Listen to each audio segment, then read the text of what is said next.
Voici la jeune Elizabeth Templeton, photographiée devant un site connu sous le nom du golfe de Solway, dans le comté du Cumberland. Elle a 6 ans et pose seule. Mais regardez ce cliché-là de plus près.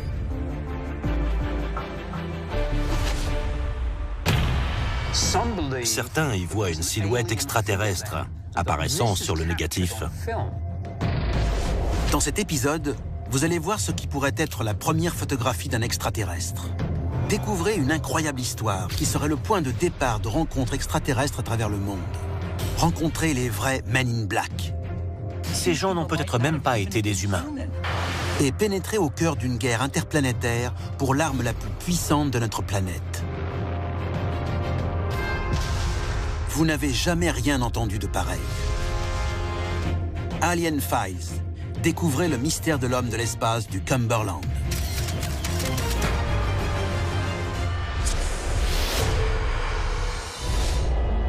La machine est en marche. Des dossiers restés confidentiels pendant des décennies et décrivant des manifestations extraterrestres ont été rendus publics. Nous allons révéler le contenu de ces documents et découvrir ce que le gouvernement américain voulait cacher. C'est à suivre dans Alien Files, l'émission qui perce à jour les plus grands secrets de la planète Terre.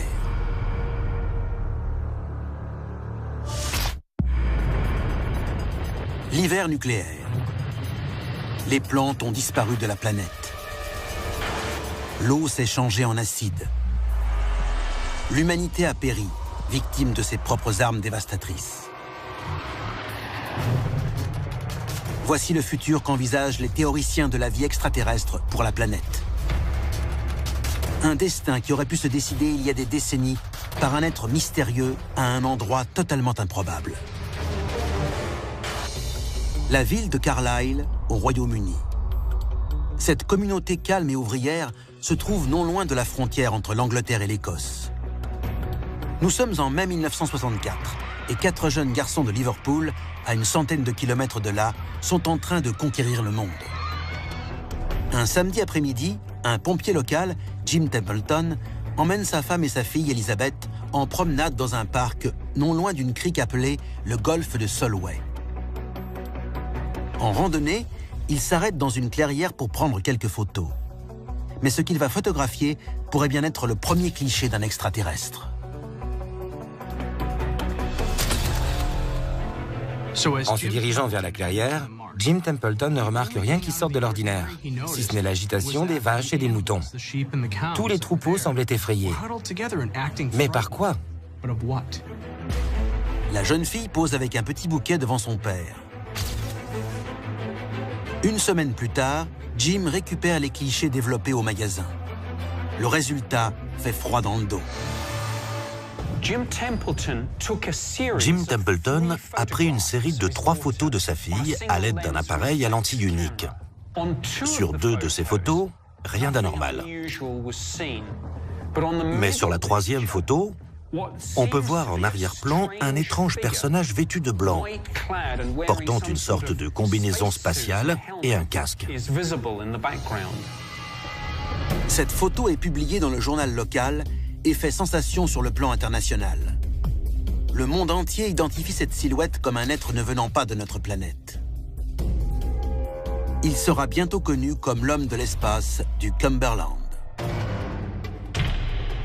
En 1964, un cas comme celui-ci était du pain béni. Beaucoup de gens racontaient des histoires similaires, mais très peu pouvaient fournir une preuve photographique. Cela ressemble vraiment soit à de la science-fiction, soit à de la technologie d'avant-garde. Mais ce personnage ne semble pas porter de combinaison spatiale contemporaine. Ne serait-ce pas la première preuve d'un extraterrestre immortalisé sur pellicule ?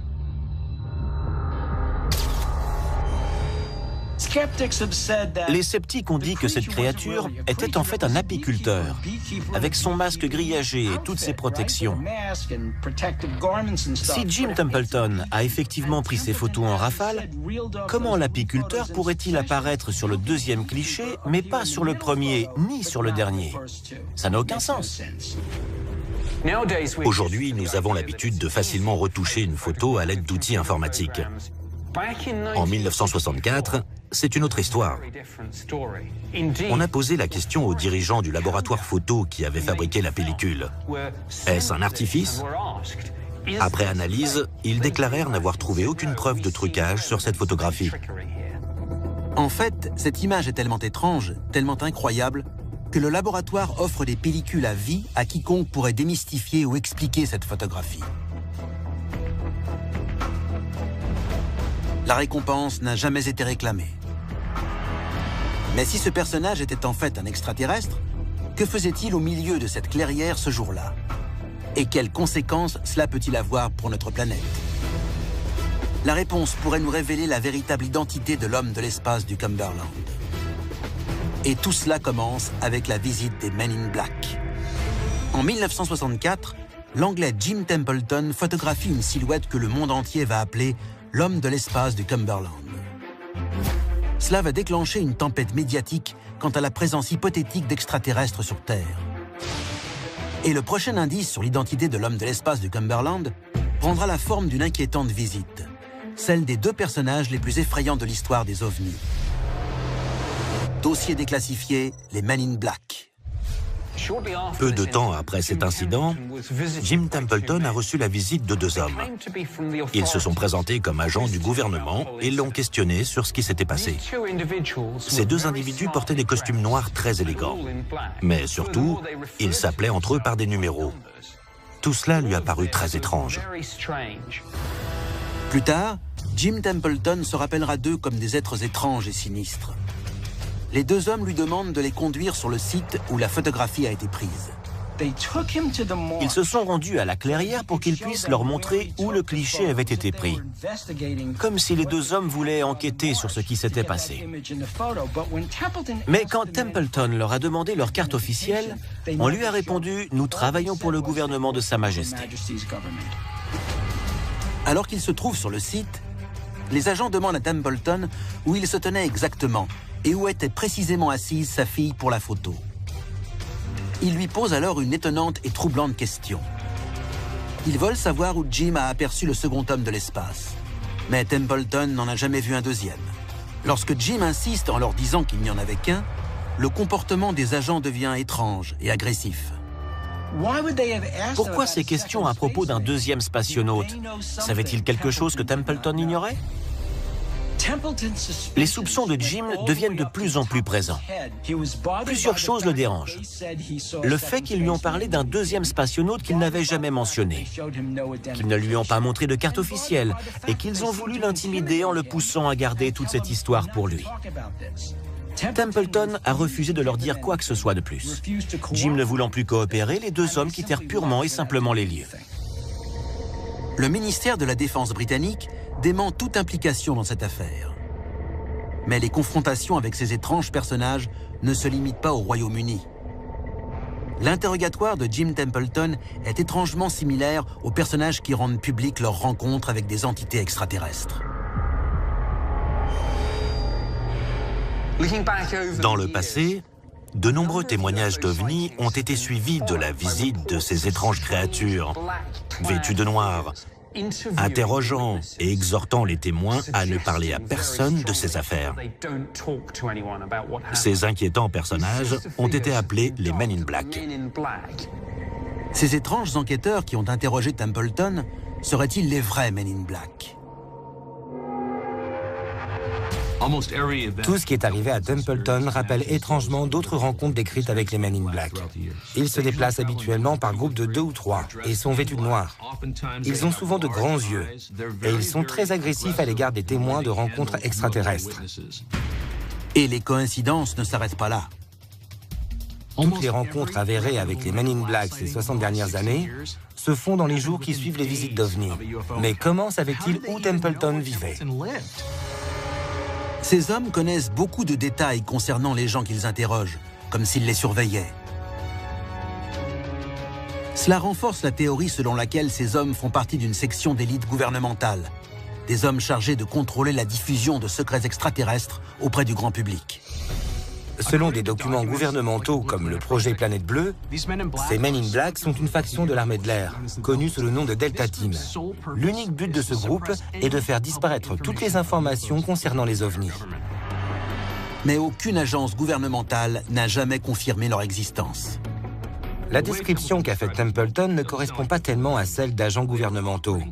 Ils s'exprimaient de façon étrange, et au lieu d'utiliser leur nom, ils s'appelaient par des chiffres, des détails extrêmement troublants.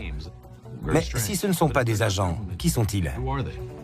D'autres face-à-face avec ces Men in Black ont également révélé d'étranges détails qui ne semblent pas très humains. Ils se comportaient de façon froide et quasi mécanique. Cela conduit à penser, comme ceux qui les ont décrits, que ces Men in Black ne seraient pas des êtres humains. Qui sont ces créatures? Des extraterrestres? Quel est leur rôle? Empêcher les gens de parler de leurs rencontres avec des ovnis? Ou bien sont-ils ici pour enquêter sur ces rencontres extraterrestres, comme une équipe d'investigateurs? Pas des humains, mais bien des extraterrestres tentant de garder secrète l'existence des ovnis aux yeux de l'humanité. Que pouvaient-ils bien chercher? L'ont-ils découvert? La réponse pourrait nous révéler non seulement l'identité de l'homme de l'espace du Cumberland, mais aussi sauver l'humanité tout entière.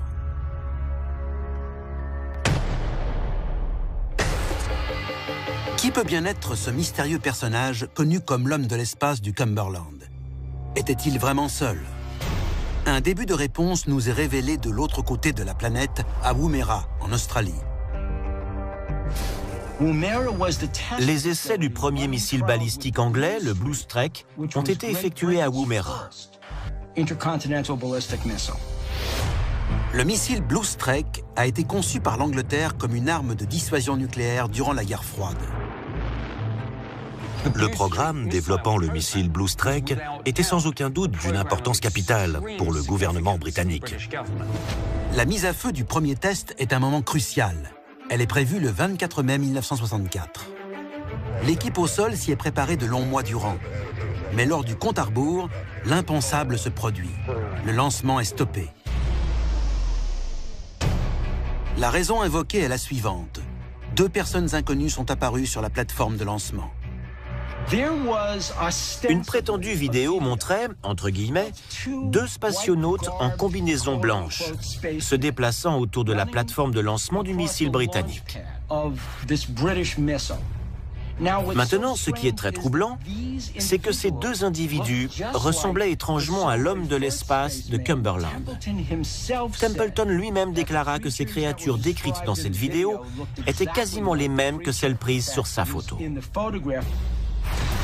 Les Men in Black interrogent Templeton à propos d'un second spationaute n'apparaissant pas sur sa photo. Y aurait-il un rapport entre ces 2 individus et ceux présents sur le site du missile?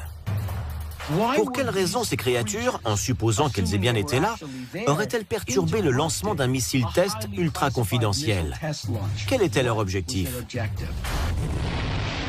Finalement, le lancement du missile a lieu, mais ce test s'avère être un échec. Mais n'était-ce pas vraiment ce que ces créatures voulaient? La relation entre leur présence et cet échec semblait inexistante, jusqu'à ce qu'on découvre une connexion stupéfiante. Le missile Blue Streak, testé à Woomera en Australie, a été assemblé à Spedidam en Angleterre, une base de la Royal Air Force située à moins de 50 km du golfe de Solway. Y a-t-il un rapport entre l'homme de l'espace de Cumberland et le lancement du missile Blue Streak? En 1964, ce projet aurait sans doute suscité un intérêt majeur pour toute forme de vie extraterrestre de passage sur la Terre. Pendant des dizaines d'années, on a vu des incidents impliquant des armes balistiques humaines et des apparitions d'ovnis ou d'entités extraterrestres. À partir du moment où la première arme nucléaire a été mise au point dans les années 1940, beaucoup de gens pensaient que la finalité de ces missiles était de servir de moyen de transport à cette arme nucléaire. Moins de 3 semaines après ces événements, un nouvel incident impliquant un ovni au large des côtes de la Californie peut peut-être expliquer la relation entre nos mystérieux spationautes et ces missiles. Dossier déclassifié, l'attaque de missiles par les extraterrestres. Big Sur, sur la côte californienne. Nous sommes le 10 juin 1964, exactement 17 jours après que Jim Templeton ait pris sa photo. Une autre entité extraterrestre est filmée. Mais cette fois-ci, c'est par une équipe de l'armée de l'air américaine, au cours du test du missile Atlas. Le missile Atlas américain et le missile Blue Streak britannique sont tous les deux des missiles balistiques intercontinentaux. Ces deux fusées ont été lancées, bien qu'elles n'aient pas été armées, et ont toutes les deux été confrontées à d'étranges phénomènes. À la tête de l'escadron, le lieutenant-colonel Robert Jacobs. Selon lui, le test du missile échoue dans sa phase finale. Il fait donc développer le film du test pour le visionner. Mais dès lors que le film est prêt, il est convoqué auprès de son officier supérieur pour faire son rapport. Et le voilà confronté à deux hommes étranges, habillés en noir, le questionnant sur ce qu'il aurait vu lors de ce test. Évidemment, tout ce que Jacobs avait vu était le décollage du missile et sa course au-dessus de l'horizon. Ils lui montrèrent alors le film. Soudain, cette chose tire sur le haut du missile, près de la tête nucléaire, fait le tour, tire encore, et finalement détache la tête du reste du missile. Selon les dires de Jacobs, les deux hommes en costume sombre ainsi que la vidéo ont disparu sans jamais laisser de traces. Ces hommes étaient-ils les mêmes Men in Black qui interrogent Jim Templeton seulement quelques jours avant? Leur but était-il de dissimuler les preuves d'OVNI s'attaquant à nos armes nucléaires potentielles? En résumé, cela voudrait dire qu'une espèce extraterrestre surveille notre planète et qu'elle s'inquiète de notre maîtrise de l'arme nucléaire. Elle ne permettra pas son usage et n'hésitera pas à perturber grandement la mise au point de ces missiles intercontinentaux. Les hommes de l'espace du Cumberland auraient donc été sur notre planète pour neutraliser nos armes nucléaires. Mais dans quel but? Et qui peut bien se cacher derrière ces casques? La réponse va vous déstabiliser. L'affaire de l'homme de l'espace du Cumberland a révélé la visite d'êtres étranges tentant de neutraliser nos armes nucléaires. Mais quelle créature se cache derrière les casques de ces mystérieux spationautes? Nous sommes au début des années 60. Le monde est sur le point de basculer dans un conflit nucléaire mondial. Qui aurait le plus à gagner en évitant que l'espèce humaine ne s'autodétruise? La réponse est simple. C'est l'espèce humaine elle-même, mais des êtres humains venant du futur.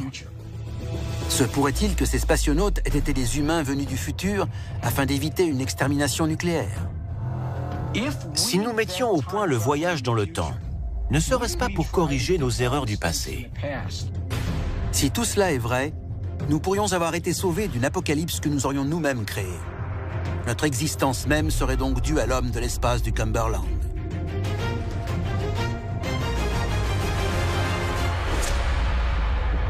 C'était Alien Files, l'émission qui perce à jour les plus grands secrets de la planète Terre.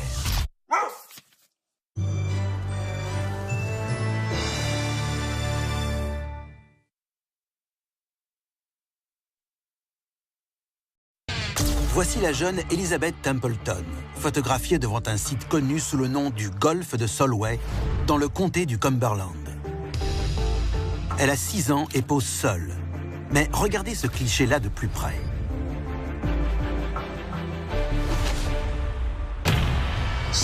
Certains y voient une silhouette extraterrestre apparaissant sur le négatif.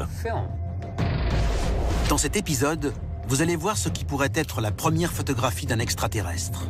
Découvrez une incroyable histoire qui serait le point de départ de rencontres extraterrestres à travers le monde. Rencontrez les vrais Men in Black. Ces gens n'ont peut-être même pas été des humains. Et pénétrer au cœur d'une guerre interplanétaire pour l'arme la plus puissante de notre planète. Vous n'avez jamais rien entendu de pareil. Alien Files. Découvrez le mystère de l'homme de l'espace du Cumberland.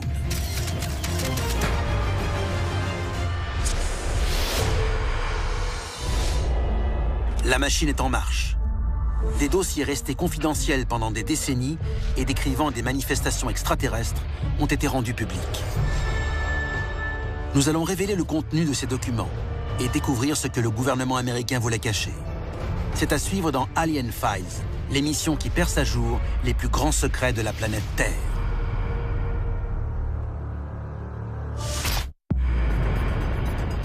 L'hiver nucléaire. Les plantes ont disparu de la planète. L'eau s'est changée en acide. L'humanité a péri, victime de ses propres armes dévastatrices. Voici le futur qu'envisagent les théoriciens de la vie extraterrestre pour la planète. Un destin qui aurait pu se décider il y a des décennies par un être mystérieux à un endroit totalement improbable. La ville de Carlisle, au Royaume-Uni. Cette communauté calme et ouvrière se trouve non loin de la frontière entre l'Angleterre et l'Écosse. Nous sommes en mai 1964 et 4 jeunes garçons de Liverpool, à une centaine de kilomètres de là, sont en train de conquérir le monde. Un samedi après-midi, un pompier local, Jim Templeton, emmène sa femme et sa fille Elizabeth en promenade dans un parc non loin d'une crique appelée le golfe de Solway. En randonnée, il s'arrête dans une clairière pour prendre quelques photos. Mais ce qu'il va photographier pourrait bien être le premier cliché d'un extraterrestre. En se dirigeant vers la clairière, Jim Templeton ne remarque rien qui sorte de l'ordinaire, si ce n'est l'agitation des vaches et des moutons. Tous les troupeaux semblaient effrayés. Mais par quoi? La jeune fille pose avec un petit bouquet devant son père. Une semaine plus tard, Jim récupère les clichés développés au magasin. Le résultat fait froid dans le dos. Jim Templeton a pris une série de 3 photos de sa fille à l'aide d'un appareil à lentille unique. Sur 2 de ces photos, rien d'anormal. Mais sur la 3e photo, on peut voir en arrière-plan un étrange personnage vêtu de blanc, portant une sorte de combinaison spatiale et un casque. Cette photo est publiée dans le journal local et fait sensation sur le plan international. Le monde entier identifie cette silhouette comme un être ne venant pas de notre planète. Il sera bientôt connu comme l'homme de l'espace du Cumberland. En 1964, un cas comme celui-ci était du pain béni. Beaucoup de gens racontaient des histoires similaires, mais très peu pouvaient fournir une preuve photographique. Cela ressemble vraiment soit à de la science-fiction, soit à de la technologie d'avant-garde. Mais ce personnage ne semble pas porter de combinaison spatiale contemporaine. Ne serait-ce pas la première preuve d'un extraterrestre immortalisé sur pellicule ?